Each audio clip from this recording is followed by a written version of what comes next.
tinawagan ni Yorme, nabanggit niya na isa daw dun sa mga sir niya nung high school ay kayo. And gusto lang po namin maraman kung ano nga ba yun, yung sir na yun, teacher niya po ba kayo? Actually, hindi na nga ako naging teacher. Ang ano lang dyan, kakilala ko na siya simula nung first year, second year, third year, fourth year. Lalo na nung fourth year. Kasi ako yung nagpapapila sa stage. Pumasok si Isko, nang hindi naka-uniforme, nandun sa likod, sabi ko, kami Isko. Opo. Sabi niya, di lumabas ko ng stage. Why are you not in uniform? Sir, nalaban po yung uniform ko eh. Hindi ka rin naka-versus ka. Sir, bukas po, mag-aano na ako, mag-uniform na po ako. Ano po yun, sir? Kasi kailangan black shoes. Black shoes. Ang kailangan. Ang Tondo High School kasi, para kaming naging private school, nung panahon namin, ako retired na ako ng 7 years. Apo. Nung time na yun?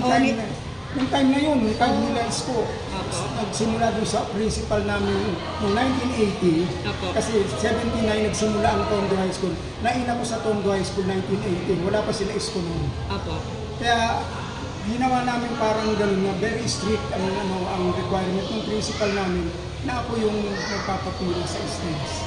At sa totoo lang, maraming takot sa akin. Mga naging estudyante ko, Sir, kami takot na takot kami sa inyo. Bakit naging teacher namin kayo? Hindi naman pala kayo Sabi ko, pag nandun ako sa stage, hindi pwedeng tulongis dun sa stage. Kailangan mahigpit talaga. Kaya si Isko, na ko yan, tinawag ko siya. Yun, bakit hindi ka naka-uniform? Sir, nilubang po yung uniform ko, tsaka marunong po. Sabi niya bukas, mag-uniform na ako. Nung the following day, hindi ko na siya tinawag kasi nakita ko naman sa stage. Sa baba, naka-uniform naman siya. Pero sir, nung araw na yun, nung sinita niyo siya, piniyagan niyo naman siyang pumasok? Pumasok siya. Pumasok po siya. Oo, pumasok siya. Kamusta naman po bilang estudyante si Yorme Isko Moreno? Si Yorme, nung di ba meron nung college entrance exam? Nakapusta naman siya. Kasi every Saturday, meron kaming review sa college entrance test. Nakapusta siya. Pero hindi naman talaga siya yung ganong kagalingan. Actually, siya ay section 3. May mga section 1, 2, 3, pangatlo siya section.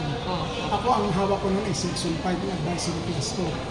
Kaya, magkakaano lang, pero hindi ko siya talaga nahawakan. Pero minsan, nag-uusap kami yan, at saka mahilig yan sa drama. Yung gusto niya, maging mayor siya. Nung panahon niya talaga, ang yung namumulot ng isa sa stage. Meron kaming mandudula ng Tondo kasi, meron kami nun. At siya, pag nakukuha siyang gaganap, ang gusto niya yung nangunguha ng bote, tapos at sinasabi niya, gusto niya maging mayor. Pero sir, sa tingin niyo po ba, ba't niya pinoportray yung ganong namumulot siya dahil ganun ba yung talagang eksaktong buhay niya nung time na yun? Yes. Kasi, yung lugar niya ay nandun lugar lang kami sa Tuason. Tapos andyan lang siya sa eskinita. Yung meron ba yung niluluto ng Jollibee na paggaling sa Jollibee?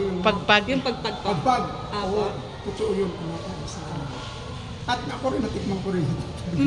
Pero, sir, tanong ko rin po, nung po bang estudyante si Yorme, hindi ba siya bully? Hindi ba siya nagtatapang? Hindi siya bully. Hindi po siya mayabang. Mabait siya.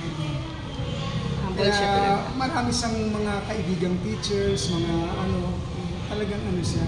At nung hindi siya pumapasok, alam niyo yung principal namin, pinapapuntahan siya sa bahay.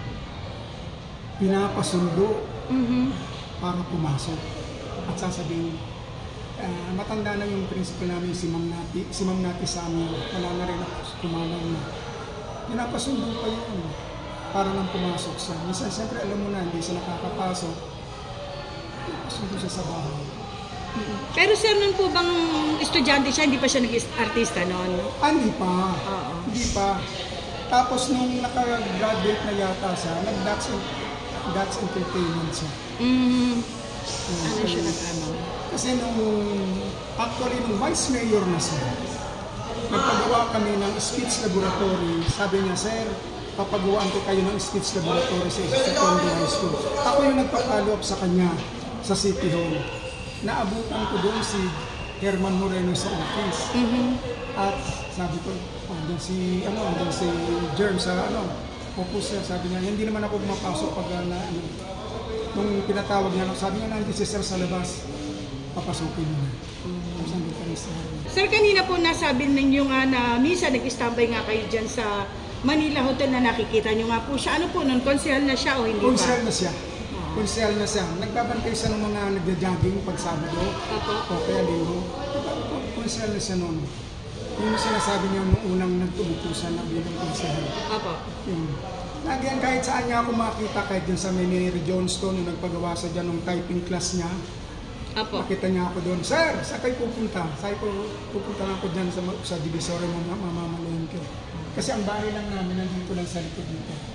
Sa likod ng Don Bosco. Yun. Kahit saan ako makita. Opo, kasi kahit nga noon kung si Albala siya, may mga proyekto siyang ganun yung sa computer. Oo, meron. Diyan sa may Morga, yung Mary Johnston, meron dito siya. Yung parang sports complex? Oo. Hindi basta nakaano lang siya sa trailer, yung truck na trailer, doon lang nakalagay sa loob nun. May hayop, nakaangat lang. Pero, Sir, na-curious lang po ako na yung principal niyo po, hindi naman po lahat ng principal pinapasundo yung estudyante. Bakit po si Yorme pinapasundo ng principal? Nakakitaan na po ba siya ng galing po talaga? Sinabi na sa kanya ng mga teacher na ganun nga yung sitwasyon ni Yorme. At saka nun, graduating siya. Kaya pinapasundo siya. Parang nangihinayang kung hindi matutuloy. Tsaka nakikitaan siguro ni principal ng magandang mabait si Yorme. Mabait siya. Yung nakikita niyo ganyan. Mabait na siya noon pa. Ganyan na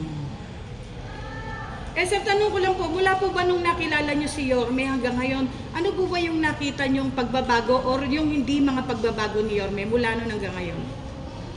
Ako, nakita ko naman sa kanya parang the same yung kanyang constant. Yung kanyang sarili, mabuting tao, talagang tumutulong. At saka noon, nung nasa school siya, siyempre, ganun ang niya, siya, marami siyang kaibigan. Marami siyang kaibigan. Yan si Ibay, kaklase niya yan . Magka-section silang dalawa, section 3. Kaya, ganun na lang yung hanggang ngayon magkasama pa rin sila.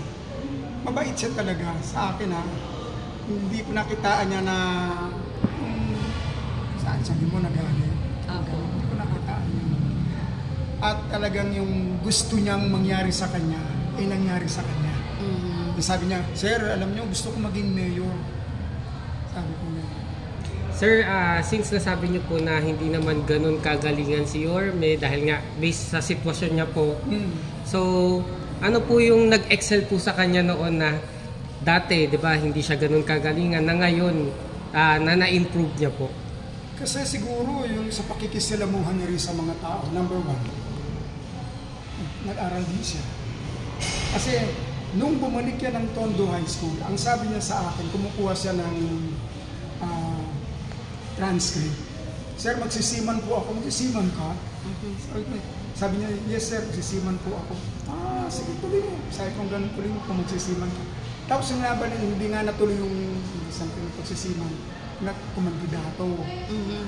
Yun. Tapos nung nabalitaan ko na lang, sir, nag-aral ako sa UP. Galing mo, UP ka. Sabi kong ganun. Sabi nga, ano kinuha mo? Yung tungkol nga daw sa pag-ano ng government. Sa governance. Sabi nga, sige, tuloy mo lang. Sabi kong ganun sa kanya. Yung good governance. Pero sir, naniwala naman po ba kayo na magiging magaling na public service servant? Nakita ko nun, magaling siya . Kasi yung niya, tuloy-tuloy naman . Yung katulad yung, ang ko lang doon, yung minsan nagko-question, yung tungkol sa, sabi nila, binenta daw yung Divisoria na gano'n. Eh ako naman, hindi ako agad naniniwala. Hinihintay ko, nasagutin niya. Yung sinagot niya kanina, ay nasa walang pera, walang gano'n, kaya naipagbili niya, napunta naman din sa mga tao. Hindi naman din napunta sa niya. Yung project or achievements ni Yorme? Alam mo, marami. Nakita ko yung almaryo. Nagsimula ako ng grade 1 and grade 2 sa almaryo. Ang almaryo noon ay maliit na eskwelahan, 6 na building, 6 na classroom lang yata noon yun eh. Nung time pa, tapos nalipat ako sa Isabelo. I graduated at Isabelo de los Reyes Elementary School. Tapos masok ako naging scholar ako ng UST. Yun, tapos naging teacher ako. Mabalik tayo sa pamamalakad ni Yorme bilang mayor po noon ng Maynila. Ano pong masasabi niyo? Si Yorme naman, pag nilapitan mo, gaano naman siya. Tutulungan ka naman niya talaga. Hindi porke ako kasi yung MC kanina, frontliner niya yan sa City Hall. Nung nangangailangan ng tulong, sabi niya, sir, anong kailangan niyo? Kasi I am a cancer survivor. 4 years na. Yung first punta ko sa City Hall, nagdala ko yung mga yung mga reseta, mga ganun, lab test. Pinakita ko doon. Sabi niya, sige sir, pasok kayo. Ay, kakilala ko rin yung sekretary ni Yorme sa loob. Sabi niya, sir, magkano ba to? Ang dinig ko lang mga 30,000. Sabi ko, 30,000. Yun. In the afternoon, pumunta siya. Si Chocolate sa bahay. Sir, eto na yung pera mo. At saka mabilis ang may response agad. So wala siyang pinipili talaga. Wala siyang pinipili talaga. Sir, nun po bang... At ngayon babalik na po si Yorme Isko Moreno. May message po ba kayo kay Yorme? Sana ang pagbabalik ni Yorme ay talagang maglingkod ng lubusan sa Maynila. Alam nyo, ako, nag-o-observe ako. Tigalito lang din ako kasi napabayaan ni Mayora ang aming lugar. Hindi siya nagpupunta dito. Yorme, nagpupunta si Yorme sa mga barangay. Umiikot po. Kinukumusta niya ang mga barangay. Mayora, hindi ko nakita. Kaya parang ganun ang nangyari. Kaya nung sabi ni Isko, sir, babalik ako. Kasi babalik ko. Eh kung ganun. Yan, siya naman mismong naka-observe din sa pangyayari. Kaya sabi ko nga, pag bumalik ka, sige, tuloy-tuloy lang. Kasi yun naman ang gusto ng taong bayan, yung naglilingkod sa mga pinaglilingkod niya. Sir, tanong ko lang po, nung po bang high school, naging leader si Yorme? Halimbawa, naging class president ba siya? Ganyan? Palagay ko hindi yata eh. Hindi nga sa may mga barkada siya.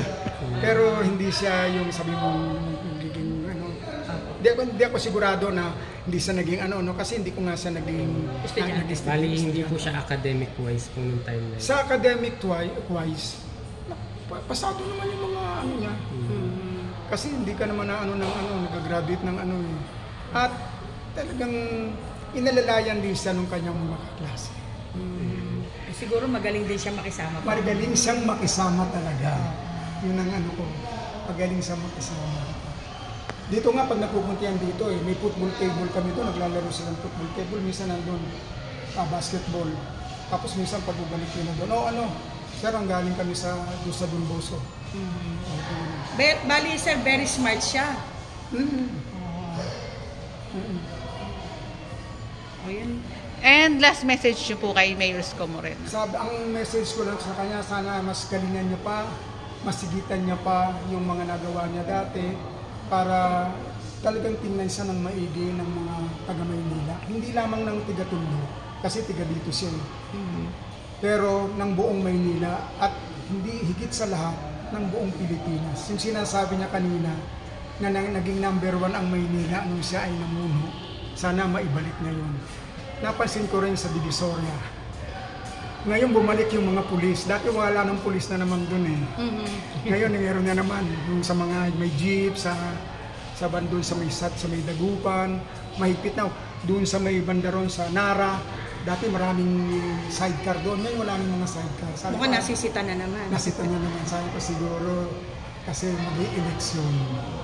That's number 1, mag-i-eleksyon. Meron pa kayong mensahe ng pasasalamat kay Yorme Isko? Yorme, nagpapasalamat ako sa iyo sa tulong na ibinigay mo sa akin. Alam mo, Sa totoo lang, nung May, nag-open na ng sports fest sa Tondo High School. Tinanong niya ako, kasama ako sa sports fest kahit bagong opera ko po lang noon, October ako inoperahan. Tapos andun ako sa sumama ako doon at sinabi ko na, tinawag niya ako, sir, kumusta na kayo? Sa stage, sinawag niya ako sa stage. Nakaupo kami. Katabi ko yung kako-teacher ko na naging principal. Dalawa doon, yung isang principal doon, estudyante namin. Yung isang kako-teacher ko. Ako hindi ako naging principal. So, okay, talagang ganun. Kasi noon pinopromote ko ayaw. Nagpapasalamat ako sa kanya. Kaya nga sabi niya, lumapit sa akin, Sir, sabi niya sa akin kanina, andiyan ka pala, nakaupo. Sabi ko, nakikita naman kita. Nakita nga rin kita. Kasi tinuro ka ni Ivan, sabi niya sa akin. Sabi niya sa akin na mag-ingat kayo. Sabi ko, ikaw rin mag-ingat ka rin. Opo. Kaya nga po napansin ko kasi kinall out niya kayo na, oy sir, ganyan. Isip ko, sino kaya doon? Ayan, yun lang po, sir. Maraming salamat po. Pangalan niyo po, sir. Mr. Genaro Enaje Jr. Ayun, oo, si Mr. Ayun. Retired teacher na ako, 7 years. Ayan, maraming salamat po. God bless Salamat po. po, sir. Salamat sa pagpapaunlak.